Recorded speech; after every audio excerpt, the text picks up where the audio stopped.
Here's a question. It's via text. It says from Dolly. It says, "What is spiritual abuse?"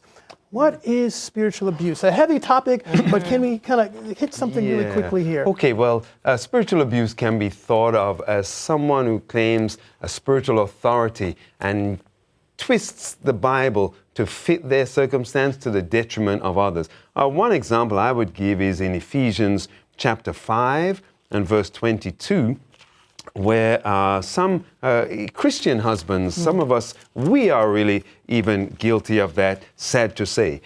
And it says in the Bible, and it is there in the Bible, wives, submit to your own husbands as to the Lord. And many of us, we read that as if it were the only verse, in the Bible. But the very verse before that we have jumped over, in verse 21, says submitting one to another.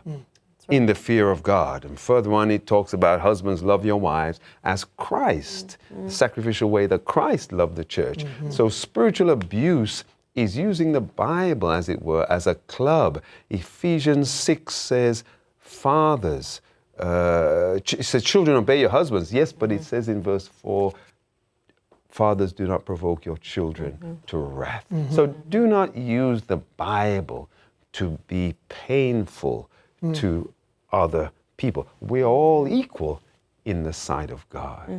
That's right. Absolutely. All right. And it may be sometimes not very difficult, not very easy to recognize, right? Because either we've grown up in it, people, they will say, I have friends who've said, I didn't know it was spiritual abuse because I was just in it all the time.